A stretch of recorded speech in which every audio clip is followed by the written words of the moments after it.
सहनाववतु सहनो भुनक्तु सह वीर्यं करवावहै तेजस्विनावधीतमस्तु मा विद्विषावहै। ओम शांति शांति शांति। वैदिक जीवन पद्धति अर्थात पूर्ण वैज्ञानिक पद्धति, जिस पद्धति को आत्मसात करके हमारे ऋषि मुनियों ने, हमारे धीर गंभीर विद्वानों ने इस जीवन को तत्वज्ञान से, आत्मज्ञान से परिपूर्ण करके लाखों करोड़ों लोगों के जीवन को संभाला है, संवारा है।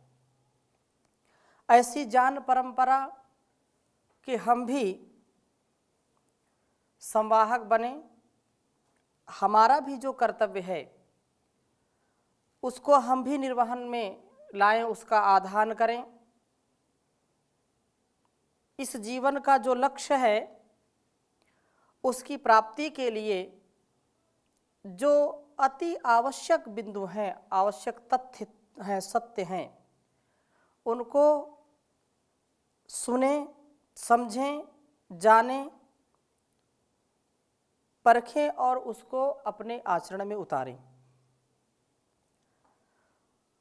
संपूर्ण वेद का ज्ञान इन्हीं बातों पर निर्भर करता है कि हमारा जीवन का जो लक्ष्य है उसमें विधि और निषेध दोनों पक्षों को हम समझें कि यह करना है, ये नहीं करना है। जो करने के योग्य है उससे पीछे नहीं रहना, और जो नहीं करना है उस चाहे कितना भी संकट सामने आ जाए, जो अकरणीय है उस कर्म को कभी भी न करना। हम ऋग्वेद के प्रथम मंडल के 163वें सूक्त का स्वाध्याय कर रहे हैं। पिछली कक्षा में तीसरे मंत्र का स्वाध्याय किया था, जिसमें अपने इंद्रियों का नियामक बन करके, अपने आदित्य पूर्ण जीवन को जी करके, ब्रह्मचर्य का पालन करके, मन मस्तिष्क और शरीर को त्रिविध इसको सुबद्ध करने का जो संकल्प हमारे अंदर स्थापित होना चाहिए, उसके विषय में चर्चा की थी। आज बहुत ही सुंदर मंत्र है। इसमें भी तीन तीन और तीन अर्थात 9 गुणों से युक्त होकर के एक नवधा भक्ति हम सुनते हैं। वो नवधा भक्ति तो है ही है, उसके अतिरिक्त 9 बिंदुओं पर इस वेद मंत्र में चर्चा की गई है, जिसको जान करके, समझ करके अपने जीवन को हम उत्थान की ओर ले जाएं, अपने जीवन का विकास करें और इस समष्टि का भी विकास करने में अपना बहुमूल्य सहयोग प्रदान करें। तो ये 9 जो व्रत हैं, उन 9 व्रतों को हम धारण करने के लिए संकल्पित हों, तैयार करें अपने मन मस्तिष्क को। तो प्रथम मैं वेद मंत्र को आपके समक्ष लिखता हूँ, फिर चर्चा आगे बढ़ाऊँगा। ओम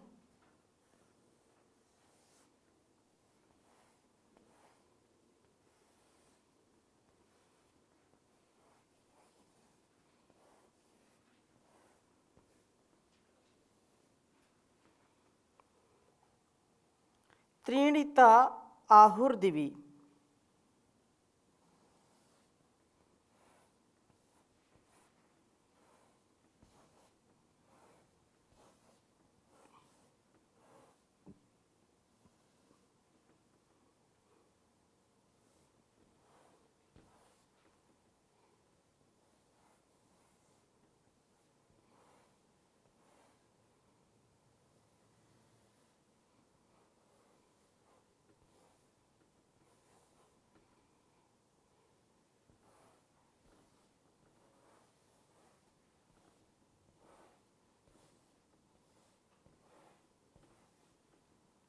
त्रीणिता आहुर्दिवि बंधनानि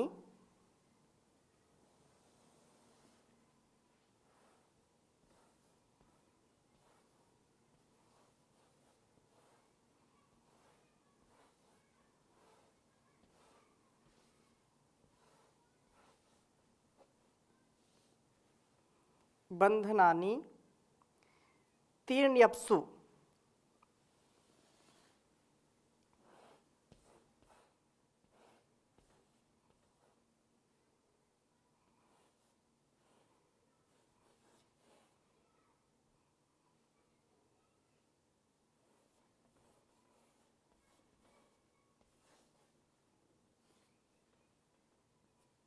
त्रीण्यप्सु तीर्ण्यन्तः समुद्रे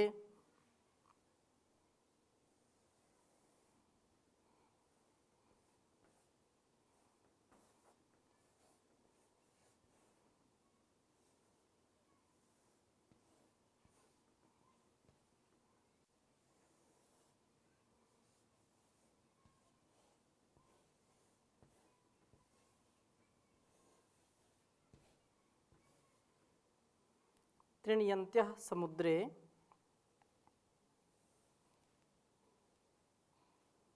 उतेव में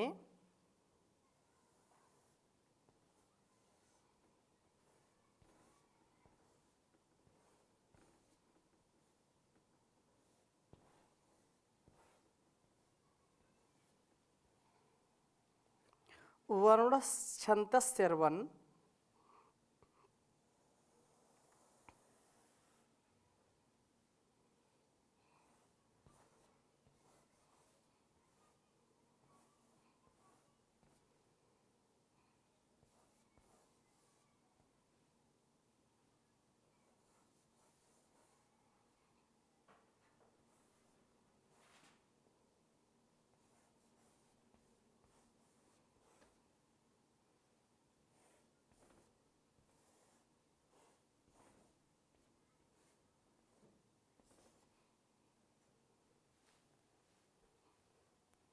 यत्रात आहु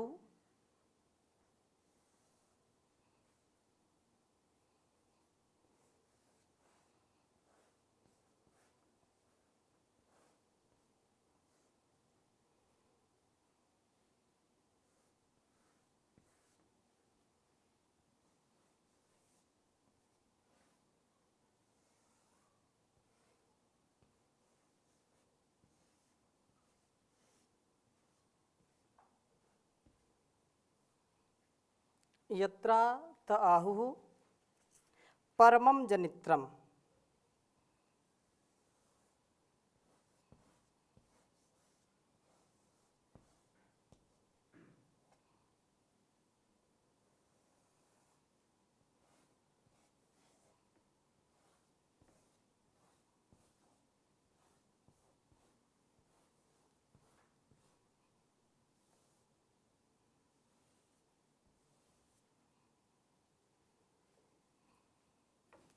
उच्चारण करेंगे। ओम त्रीणिता आहुर्दिवि बंधनानि तीर्ण्यप्सु तीर्ण्यन्तः समुद्रे उतेव में वरुणश्छन्तस्यर्वन् यत्रात आहुः परमं जनित्रम्। ओम त्रीणिता आहुर्दिवि बंधनानि तीर्ण्यप्सु तीर्ण्यन्तः समुद्रे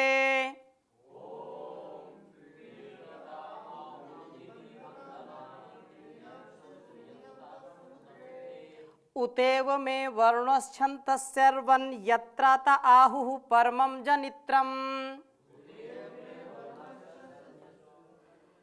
यत्रात आहुः परमं जनित्रम्। वेद मंत्र कुछ बोलने में सरल होते हैं, कुछ थोड़े से यदि अभ्यास न हो तो उच्चारण में थोड़ी कठिनाई होती है। फिर भी निरंतरता के साथ हम उच्चारण करते हैं तो बहुत आनंद आता है इनका उच्चारण करने में, उद्घोष करने में। तो बहुत ही सुंदर चर्चा है। कहा कि त्रिणिता आहुर्दिवी, ते दिवी अर्थात तेरे मस्तिष्क रूप दिवलोक में त्रीणी बंधनानी आहु, तीन बंधनों को कहते हैं। तेरे मस्तिष्क रूपी द्युलोक में तीन बंधनों को कहते हैं। तेरे मस्तिष्क में प्रकृति, जीव और परमात्मा,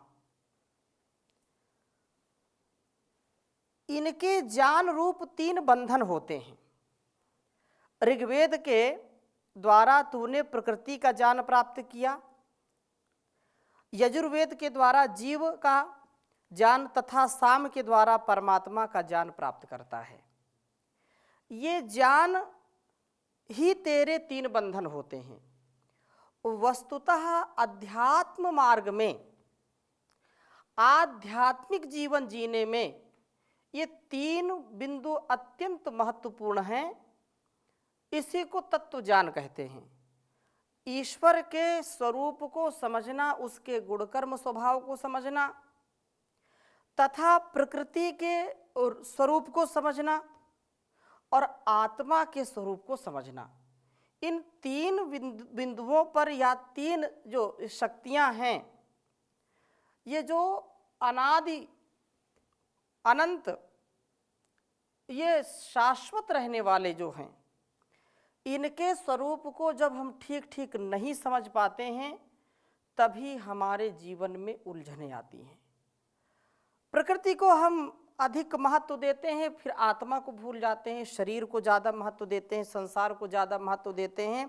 तो आत्मा का जो उत्थान है, आत्म कल्याण है, उसको हम भूल जाते हैं। जबकि हमारे जीवन में तीनों के स्वरूप को ठीक ठीक समझ करके ही हम जो तथ्य है, जो सत्य है, जो जीवन के लक्ष्य की प्राप्ति के लिए अत्यंत महनीय है, अनिवार्य बिंदु है, महत्वपूर्ण बिंदु है, उसको हम भूल जाते हैं। और भूल जाएंगे तो फिर हम कभी भी लक्ष्य तक नहीं पहुंच पाएंगे। इसलिए कहा है कि ऋग्वेद, यजुर्वेद और सामवेद अर्थात प्रकृति, जीव और परमात्मा के ज्ञान को प्राप्त कर। और इससे क्या होगा, ये जो तीन बंधन है, अपसु त्रीणी आपो मयाह प्राणाः, प्राण ही आपः हैं, इनके विषय में तेरे तीन बंधन हैं। ये तीन बंधन ही भूः भुवः स्वः, प्राण, अपान और व्यान। उपनिषदों में बहुत ही विस्तृत इसकी चर्चा की गई है। अथवा यहाँ पर यह कहें कि स्वास्थ्य, ज्ञान और जितेंद्रियता कहलाते हैं। ये जो अपसु वेद मंत्र में आया, त्रीण्य अपसु, त्रीणी अपसु, जो तीन अपसु हैं अर्थात हमारा स्वास्थ्य, ज्ञान और जितेंद्रियता, भूः भुवः और स्वः। प्राण साधना के द्वारा शरीर में तू स्वास्थ्य का आधान कर, अर्थात तेरा शरीर स्वस्थ बनता है इससे। और मस्तिष्क में ज्ञानी अर्थात ज्ञान का आधान होता है तो व्यक्ति ज्ञानी बन जाता है। और मन में जितेंद्रियता वाला हो, जितेंद्रिय प्रवृत्ति वाला हो, इंद्रियों को जीतने वाला हो, ना कि इंद्रियों का दास बनने वाला हो। जब ऐसा ज्ञान हमारे अंदर ठहर जाता है, ऐसा ज्ञान हम उसको आत्मसात कर लेते हैं, ऐसा ही व्यवहार करते हैं, तो फिर हम संसार के आकर्षण से बच जाते हैं। क्या सही है, क्या गलत है, क्या विद्या से युक्त है, क्या अविद्या से युक्त है, इसको हम समझने लगते हैं। जब ज्ञान इसका नहीं होगा तो क्षणिक सुख की प्राप्ति और दीर्घ काल का जो दुख है, तो हमको दुख नहीं दिखाई पड़ता है, हमको क्षण भर का सुख दिखाई पड़ता है। चाहे शारीरिक सुख हो, चाहे दर्शन का हो, स्पर्शन का हो, श्रवण का हो, गंधन का हो, कैसा भी सुख है, जो हम थोड़े से सुख की कामना करते हैं ना, तो उसमें कई गुना उसका, सैकड़ों हजारों गुना उसका दुख भी झेलना पड़ता है। लेकिन क्या करें, जानबूझ नर करे ढिठाई, वह उस तथ्य को, सत्य को नहीं जानता, लेकिन क्षण भर का जो सुख है उसी की कामना में वो दुख मोल ले लेता है, अपने पैर में ही कुल्हाड़ी मार लेता है। तो इस दृष्टि से कहा कि समुद्रे अंतः, इस अंतः समुद्र में मुदहर्षे, मोद के साथ रहने वाले हृदय अंतरिक्ष में भी तीन बंधन हैं। इन तीन बंधन में तू तीन व्रत धारण करता है। तीन व्रत, यहाँ काम को प्रविष्ट नहीं होने दूंगा, पहला व्रत। अंतःकरण में, अपने हृदय में, अपने विचार में काम को नहीं प्रविष्ट होने दूंगा, पहला संकल्प। दूसरा संकल्प यह है कि क्रोध से सदा अनाक्रांत रहूंगा, मन में कभी भी क्रोध की भावना नहीं आने दूंगा। और तीसरा, लोभ के वशीभूत कभी नहीं होऊंगा।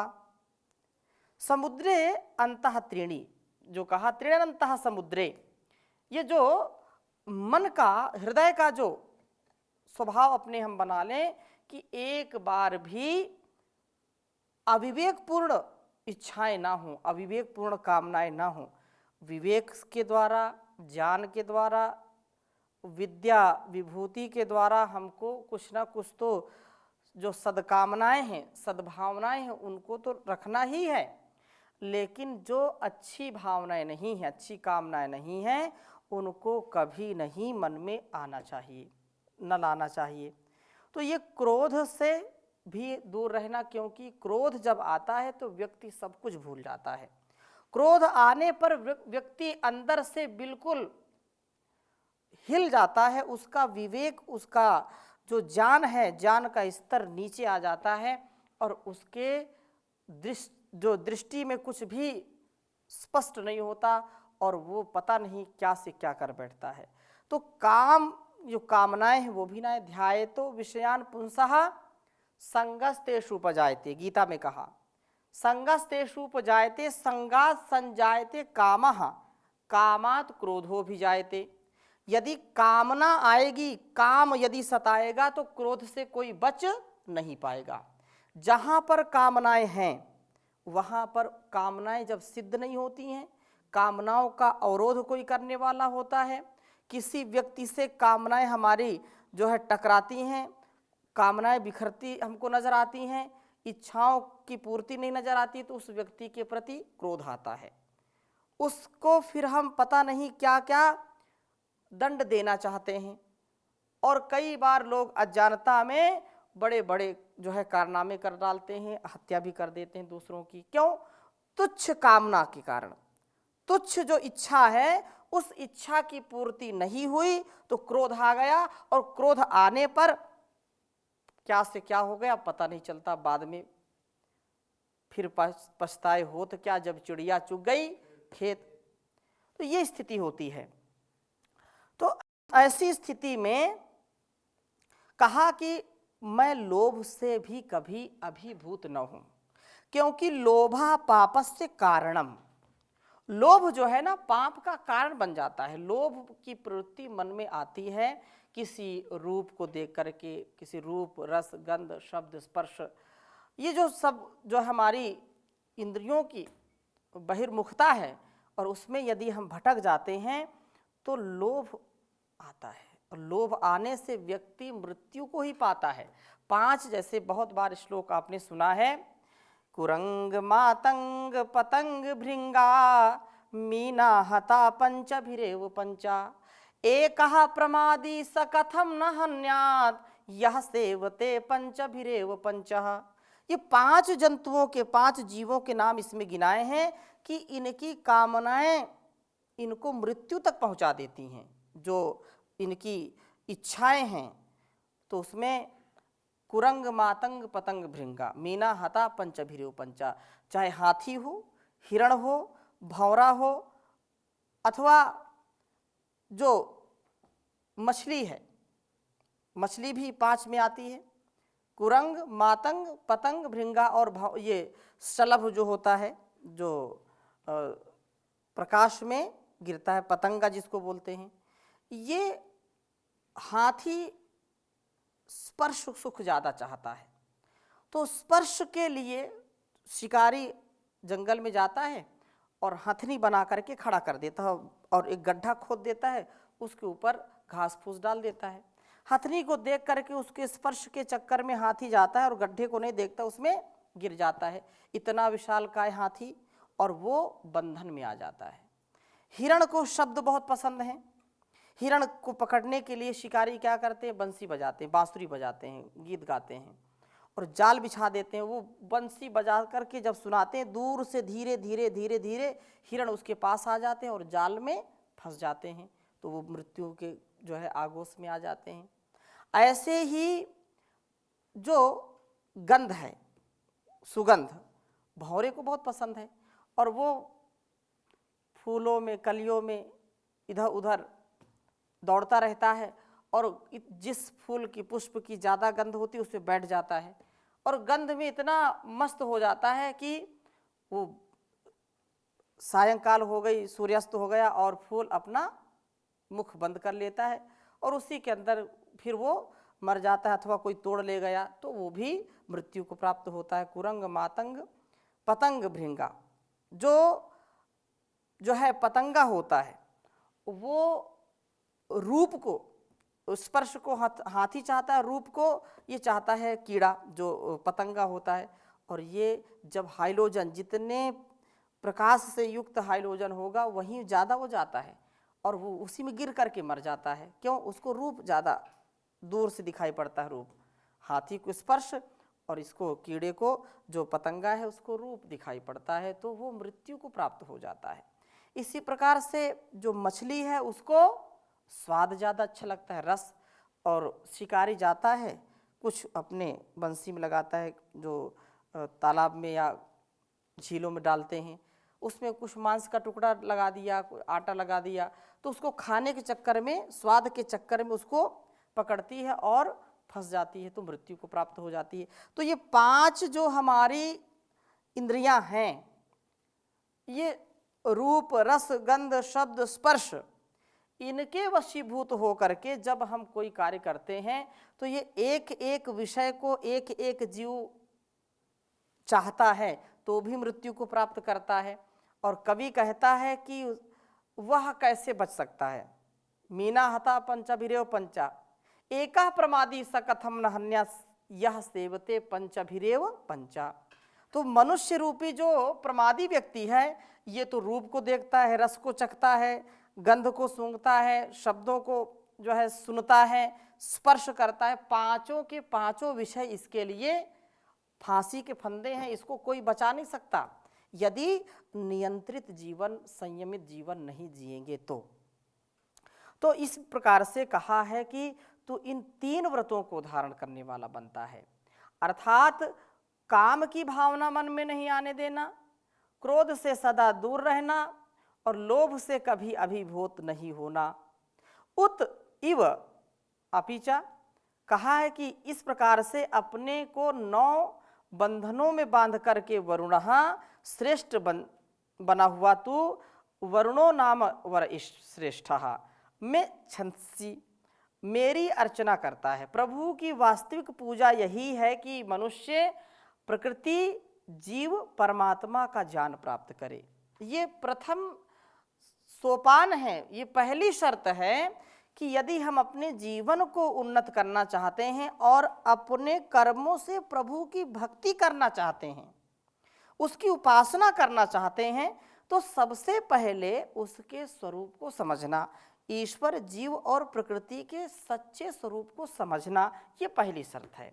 दूसरी शर्त ये है कि स्वस्थ ज्ञानी व जितेंद्रिय बने, तन से भी मन से भी स्वस्थ हो और जितेंद्रिय हो, इंद्रियों का संयमन करने वाला होना चाहिए, इंद्रिय जित होना चाहिए।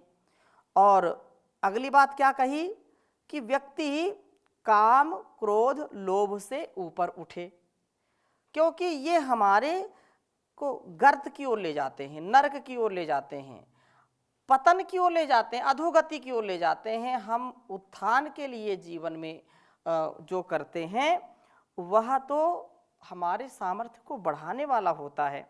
और इन 9 व्रतों का जो बंधन है, तो बंधन में ही सृजन है। बंधन जहाँ नहीं है वहाँ पर सृजन भी नहीं होता है। इसलिए बंधन परम आवश्यक है। 9 बंधनों से हम युक्त हों, इससे इन व्रतों के बंधनों में बंध करके प्रभु की नवधा भक्ति करने वाले बने।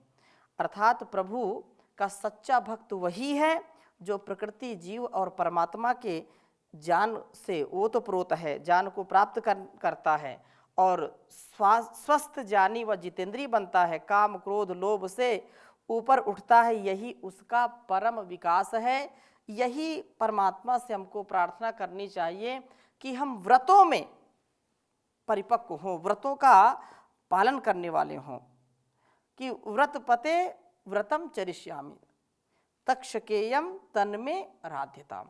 ये जो हमारी स्थिति है ना, व्रतों के पालन में हम दृढ़ हो, रोज संकल्प करें और संकल्प को टूटने न दें। ये प्रार्थना हम करें प्रभु से, वो क्योंकि ज्ञान का सागर है। हे प्रभु आनंद दाता, ज्ञान हमको दीजिए, शीघ्र सारे दुर्गुणों को दूर हमसे कीजिए। लीजिए हमको शरण में, हम सदाचारी बने, ब्रह्मचारी धर्म रक्षक वीर व्रत धारी बने, वीर व्रत धारी बने। गत हमारी आयु हो प्रभु लोक के उपकार में, हाथ डालें ना कभी हम भूल कर अपकार में, भूल कर अपकार में। तो हम इन 9 गुणों को धारण करके उपकारी बने, सदाचारी बने, सद्व्यवहारी बने तो हमारा जीवन सफल होगा। तो इन्हीं शुभ संकल्पों के साथ आज की कक्षा को यहीं पर विराम देते हैं। शेष चर्चा अगली कक्षा में करेंगे। ओम शांति शांति शांति।